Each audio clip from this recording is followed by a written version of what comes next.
बोलिए श्री गणेश भगवान की जय। नमस्कार दोस्तों, इंडिया एस्ट्रो हाउस में आपका स्वागत है। अगर आपने अभी तक चैनल सब्सक्राइब नहीं किया तो उसको सब्सक्राइब कर लें और बेल आइकन को दबाना बिल्कुल ना भूलें। सबसे पहले नोटिफिकेशन आप तक पहुंचेंगे। आज हम आपको सकट महाराज की कथा सुनाने जा रहे हैं, तो आप सभी सकट महाराज की कथा सुने। माघ मास के कृष्ण पक्ष की चतुर्थी माघी चौथ सकट चौथ या तिलकुटा चौथ कहलाती है। गणेश जी की कृपा पाने के लिए वैसे तो इस व्रत को कोई भी कर सकता है, लेकिन अधिकांश सुहागन स्त्रियां ही इस व्रत को परिवार की सुख शांति के लिए करती हैं।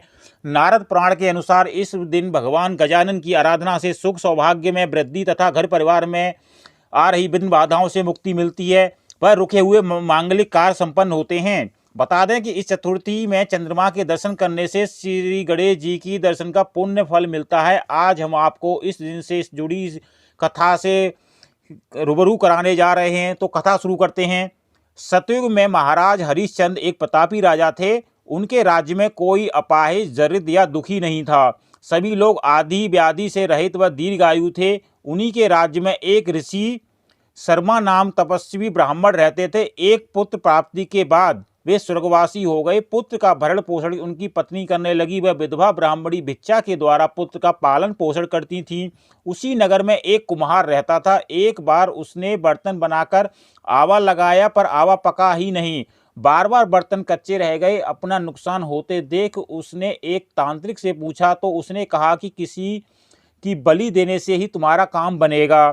उसी दिन विधवा ब्राह्मणी ने माघ माह में पड़ने वाली सकट चतुर्थी का व्रत रखा था। वह पतिव्रता ब्राह्मणी गोबर से गणेश जी की प्रतिमा बनाकर सदैव पूजन किया करती थी। इसी बीच उसका पुत्र गणेश जी की मूर्ति अपने गले में बांधकर बाहर खेलने के लिए चला गया।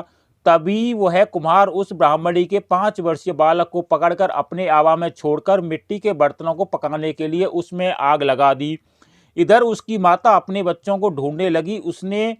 उसे न पाकर वह बड़ी व्याकुल हुई और विलाप करती हुई गणेश जी की से प्रार्थना करने लगी। रात बीत जाने के बाद प्रातःकाल होने पर कुम्हार अपने पके हुए बर्तनों को देखने के लिए आया। जब उसने आवा खोल के देखा तो उसमें जांग भर पानी जमा हुआ पाया, और इससे भी अधिक आश्चर्य उसे जब हुआ कि उसमें बैठे हुए खेलते हुए बालक को देखा। इस घटना की जानकारी उसने राज दरबार में दी और राजा के सामने अपनी गलती भी स्वीकार कर ली। तब राजा ने अपनी मंत्री को बाहर भेज जाने के बाद पुत्र किसका है और कहां से आया।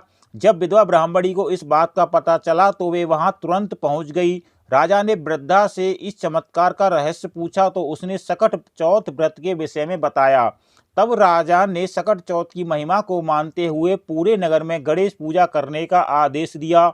उस दिन से प्रत्येक मास की गणेश चतुर्थी का व्रत करने लगे। इस व्रत के प्रभावी से ब्राह्मणी ने अपने पुत्र के जीवन को पुनः पाया था। तो इस तरह थी दोस्तों सकट महाराज की कथा। आप सबने सकट देवता की कथा सुनी। अब जयकारा लगाते हैं, बोलिए सकट भगवान की जय। आप सबके घर में सुख शांति की बरसात हो, सुख शांति आए। सकट महाराज शांति दें, सुख शांति दें। जय जय सकट देव महाराज की जय।